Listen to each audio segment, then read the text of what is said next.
আসসালামু আলাইকুম, welcome back to my channel. কেমন আছেন সবাই? আশা করি ভালো আছেন। আলহামদুলিল্লাহ আমিও ভালো আছি।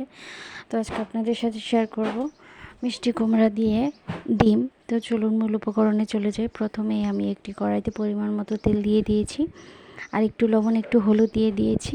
দিয়ে তারপরে একটু বেশি করে একটু গরম করে তারপর আমি ডিমটাকে ভেজে তুলে নেব। আলহামদুলিল্লাহ এই রেসিপিটি একবার খেলে আপনাদের আবারও খেতে ইচ্ছে করবে। খুবই ভালো একটি রেসিপি, খুবই সুস্বাদু একটি রেসিপি। আলহামদুলিল্লাহ আমার খুবই পছন্দের একটি রেসিপি। তো চলুন, কথা বলতে বলতে প্রথমে আমি পেঁয়াজ কুচি দিয়ে দিয়েছি। সেই তেলের মধ্যে, ডিম ভাজার তেলের মধ্যে পেঁয়াজ আর কাঁচামরিচ দিয়ে দিয়েছি।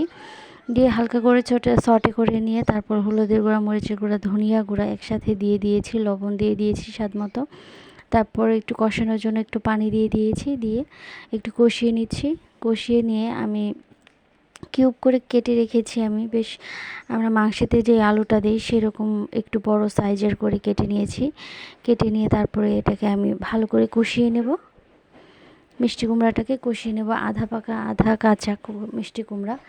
বেশ পাকা হলে আরও বেশি ভালো লাগে, আর এটা আধা পাকা আধা কাঁচা, দেখতেই পাচ্ছেন মানে প্রায় পাকা পাকা হয়ে গিয়েছে। তো আমি ভালো করে কষিয়ে নিব, ঢাকা দিয়ে দিয়ে কষিয়ে নিব ভালো করে। তারপর আমার ভিডিও আপনাদের ভালো লেগে থাকলে অবশ্যই লাইক, কমেন্ট, সাবস্ক্রাইব করবেন। যারা অলরেডি করে ফেলেছেন তাদের সবাইকে অসংখ্য ধন্যবাদ। যারা এখনও করেননি প্লিজ আমার চ্যানেলটিকে সাবস্ক্রাইব করে দেবেন, পাশের বেল আইকনটি বাজিয়ে দেবেন। সবাইকে অসংখ্য ধন্যবাদ পুরো ভিডিওটি দেখার জন্য। আর আমার চ্যানেলের কোনো ভিডিও ভালো লেগে থাকলে অবশ্যই সাবস্ক্রাইব করে দেবেন, শেয়ার করে দেবেন। তো আমার চ্যানেলের পাশেই থাকবেন। তো কথা বলতে বলতে কষানোটা হয়ে গিয়েছে, ঝোলের পানিটা দিয়ে দিয়েছি অলরেডি। তো ঝোলের পানিটা আমি এতটুকুই রাখবো। আর মিষ্টি কুমড়া তো ঝোলটাকে টানিয়ে নেবে। কথা বলতে বলতে বলকও চলে এসেছে। তো এই পর্যায়ে আমি ডিমগুলো দিয়ে দিয়েছি। 4টা ডিম নিয়েছি আমি, আপনারা বাড়িয়ে কমিয়ে নিতে পারেন।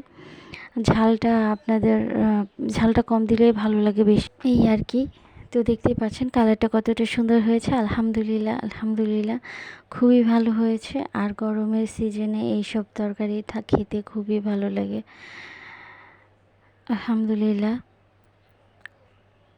তো এই তো প্রায় রান্নাটি কমপ্লিট হয়ে গিয়েছে। এই পর্যায়ে আপনাদেরকে সার্ভ করে দেখিয়ে দেব কেমন হয়েছে। আরেকটু রান্না করে নিচ্ছি, আরেকটু রান্নার পর তারপর সার্ভ করে দেখিয়ে দেব। খাবারটি খুবই সুস্বাদু, অবশ্যই সবাই ট্রাই করবেন, ট্রাই করে দেখবেন। সবাই ভালো থাকবেন, সুস্থ থাকবেন। পরবর্তী ভিডিও দেখার আমন্ত্রণ জানিয়ে আজকের মতো এখানেই বিদায় নিচ্ছি। আসসালামু আলাইকুম।